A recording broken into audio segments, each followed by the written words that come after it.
Cette année, ce n'est pas n'importe quelle année. Cette année, tu vas entamer le chemin pour atteindre ta vie de rêve. Pas celle que tu vis maintenant, mais celle de tes rêves les plus fous. Eh bien, tu puisses la vivre d'ici quelques années. Parce que je sais, quand on commence à rêver de cette vie-là, on a l'impression que c'est dans hyper longtemps, voire que c'est inatteignable. On se dit, allez, dans 10 ans, 20 ans, peut-être que j'arriverai à la vivre, ou sinon, je peux continuer à vivre comme ça, de toute façon, c'est pas pour moi. On a tous eu ce genre de pensée-là.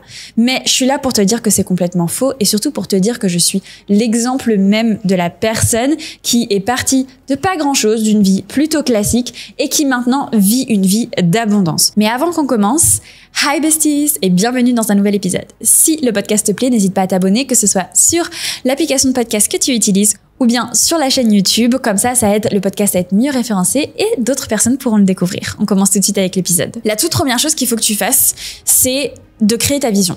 C'est vraiment ce qui est super important, mais pas juste en mode fais tes visualisations et tes manifestations tous les matins. Non, c'est pas ce que je te dis là.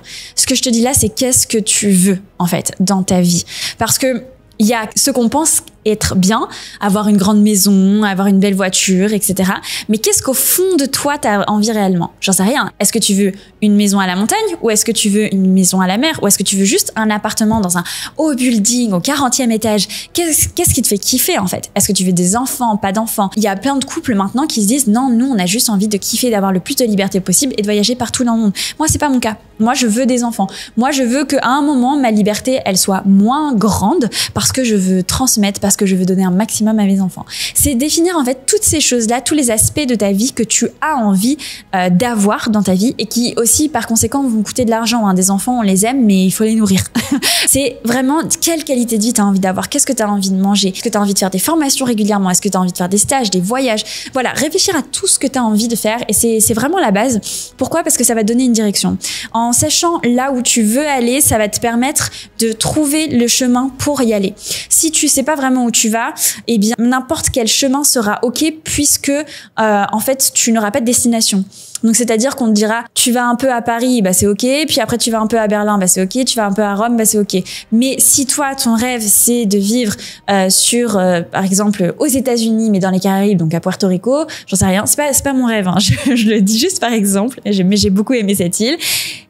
Voilà, c'est hyper précis. Donc si on te dit viens en Sicile, tu vas dire non, moi mon rêve c'est les États-Unis et les Caraïbes. Tu vois ce que je veux dire? Je simplifie le mode de raisonnement, mais en fait, il est super important.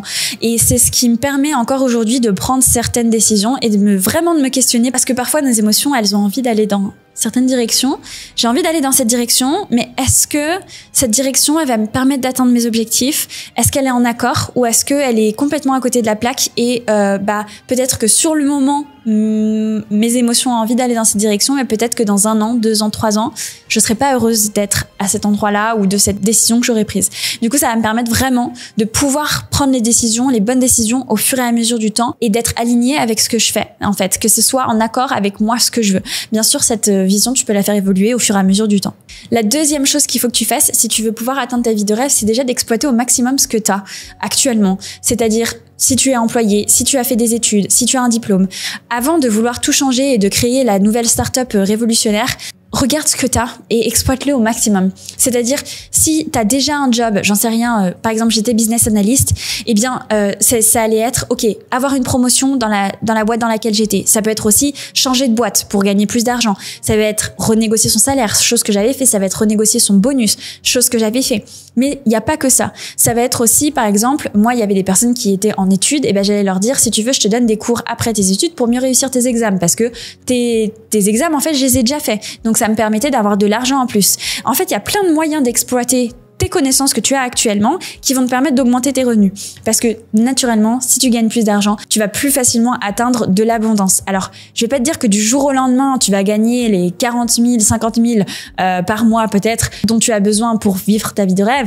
Mais par contre, ça va te permettre de prendre le bon chemin, de gagner plus et par la suite d'investir plus, etc. Enfin, on va en parler juste après. Mais déjà, exploite au maximum ce que t'as. Parfois, on a l'impression que le fait d'être employé, c'est pas assez et que on peut pas se développer et être épanoui avec ça. Je peux t'assurer que si. Et surtout, en plus, maintenant, justement, tu peux travailler, par exemple, moi, dans mon entreprise, les personnes qui travaillent pour moi, elles ont beaucoup de liberté, que ce soit au niveau des horaires, que ce soit au niveau géographique, mais aussi au niveau de leur salaire, parce qu'on peut vraiment facilement renégocier. Il y a une vraie communication, il y a un vrai valeur ajoutée aussi parce que t'es pas juste un nombre parmi 1000 employés, c'est des petites structures. Tu peux vraiment avoir une communication, tu peux vraiment évoluer, tu as une vraie valeur pour les entreprises et aussi tu peux par exemple être comme employé. Par exemple, ma copywriteuse, elle est comme full-time pour moi mais dans plusieurs business différents et donc ça lui permet de lui faire un bon salaire. Donc il y a plein de choses comme ça qui sont importantes de faire et de pas se dire il faut que forcément je sois entrepreneur et que je crée mon entreprise pour pouvoir gagner des milliers et des milliers. C'est faux. Numéro 3, il va falloir que tu sacrifies quelques années. Et je sais que on n'aime pas trop dire ça. Alors, je te dis pas que tu vas devenir une ermite et que tu vas plus avoir de potes et que tu vas plus jamais sortir. Mais la vérité, c'est que pendant 1 an, 2 ans, 3 ans, tu vas être beaucoup plus limité. Moi, par exemple, il y a des fois, je me faisais aller un petit resto par semaine le soir avec une copine et on va dire que c'était un week-end tous les 2 mois où j'étais vraiment, je faisais rien du week-end et j'étais avec mes copines et je les invitais à la maison. Et on faisait une petite soirée, on profitait, etc. C'était comme ça que je fonctionnais. Ça m'a permis en même temps, quand je relâchais vraiment et j'étais vraiment avec mes amis pendant 48 heures et je kiffais à fond. Et en même temps, je pouvais être vraiment super focus quand je travaillais parce que je trouve que c'est toujours difficile de sortir, avoir une vie sociale très mouvementée et d'être focus sur son travail. Je trouve qu'on se déconcentre très rapidement. C'est pour ça que j'ai mes périodes de oui et de non actuellement et que je fonctionne comme ça. Mais il va falloir avoir quelques années où il va falloir et avoir un emploi et avoir sûrement un deuxième job à côté ou alors une autre source de revenus, un business, d'une mission de freelance, etc. Et qu'il va falloir se focus et limiter tout ce qui va être plaisir, sortie, voyage, etc. Parce que quand tu commences, je vais te dire la vérité, quand tu commences, l'entrepreneuriat, au tout début, c'est pas là où tu as le plus de travail. On va dire les 5-6 premiers mois, parce qu'il se passe pas grand chose, il faut que ça commence. Et souvent, ça commence très lentement, t'as pas beaucoup de clients, etc. Et en fait, à un moment, ça va commencer à prendre de l'ampleur, sauf que tu vas pas pouvoir encore employer des personnes. Et moi, ça a été vraiment le cas pendant deux bonnes années, où du coup, je faisais le service après-vente, je faisais les mails, je faisais le marketing, je faisais les réseaux sociaux, je faisais tout.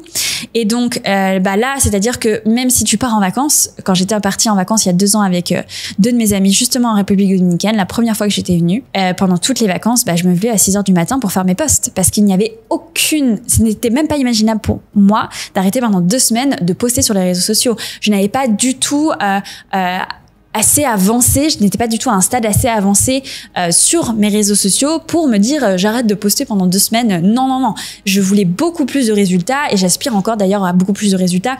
C'est-à-dire que dès maintenant encore, je ne m'arrêterai jamais pendant 2 semaines de poster. C'est impossible. Donc, parce que j'ai envie de plus, j'aspire à plus, je veux développer plus. Mais maintenant, c'est plus facile parce que j'ai des employés. Et c'est ce qui va me libérer du temps. Mais il y a un moment, c'est pas possible. Donc, tu vas devoir tout faire. Et ce moment-là, il est un peu difficile. Mais il faut que tu passes par là. Que ce soit parce que tu as plusieurs jobs ou un job et une démission de freelance, etc. Parce que il va falloir, en fait, que tu redoubles d'efforts et aussi que tu dépenses pas trop d'argent pour investir au maximum. Donc, ça fait plusieurs éléments qui font que, tu vas avoir 2-3 années qui vont être un petit peu plus difficiles. Mais je peux te dire, ça vaut le coup. Numéro 4, c'est que si tu veux être riche pendant une vie entière, eh bien, il faut forcément investir une bonne partie de ce que tu gagnes. Je m'explique.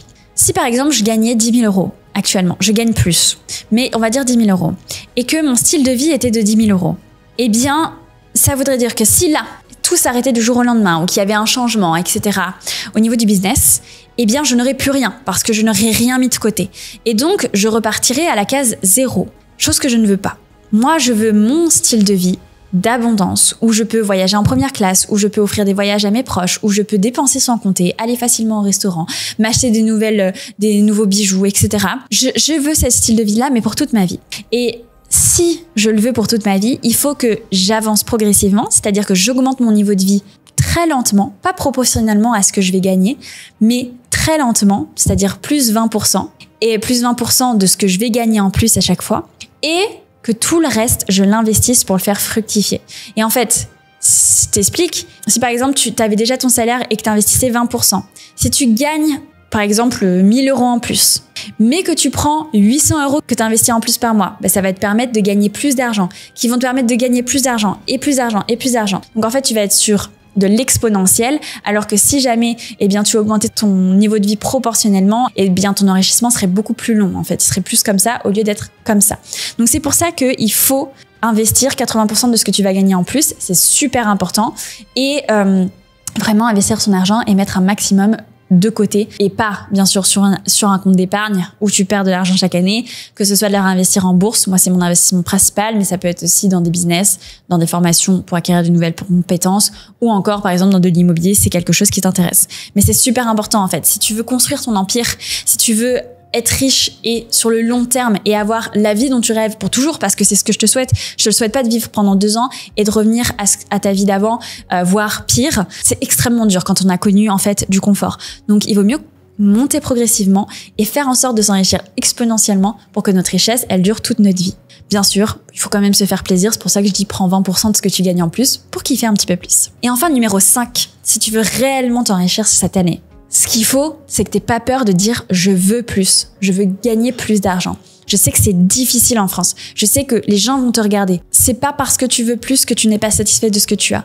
Et actuellement, j'ai un excellent niveau de vie. Je suis extrêmement satisfaite, vraiment. Mais je sais que je veux plus. J'ai envie de plus, envie de développer plus pour pouvoir donner plus. Et je sais aussi que je veux des enfants un jour. Et donc, si je veux leur donner le même niveau de vie que je me donne à moi, il va falloir forcément que je gagne plus parce que ils vont coûter, alors peut-être au début quand ils seront tout jeunes, pas autant, mais ils vont très vite coûter le même prix que ce que je me coûte à moi. Donc, forcément, il faudra que je gagne plus d'argent. Donc, c'est ok de se dire j'ai envie de plus dans ma vie, j'ai envie de gagner plus d'argent, j'ai envie de m'enrichir, j'ai envie de plus de confort, j'ai envie de voyager en première classe, j'ai envie de m'acheter des jolis bijoux, j'ai envie de kiffer, faire des super voyages partout dans le monde avec ma famille, j'ai envie de manger bio. Enfin, peu importe en fait quelles sont tes envies, mais c'est ok. Et ça veut pas dire que t'aimes pas ta vie maintenant. Quand j'étais employée, j'adorais ma vie et j'étais genre super fière et super satisfaite de moi. Mais je savais que je voulais plus et ça m'empêchait pas de faire tout pour vouloir plus. Ce n'est pas soit l'un soit l'autre en fait. On peut être très satisfait de notre vie, mais aussi vouloir évoluer encore plus dans notre vie, acquérir encore plus de confort, d'abondance, de possibilités, de saisir des opportunités, de partage, etc. Voilà. En tout cas, c'est tout pour moi. J'espère que cet épisode, il t'aura plu. Si jamais il t'a plu, n'hésite pas à t'abonner et à mettre un petit pouce en l'air. Et nous, on se retrouve très bientôt. Ciao, ciao.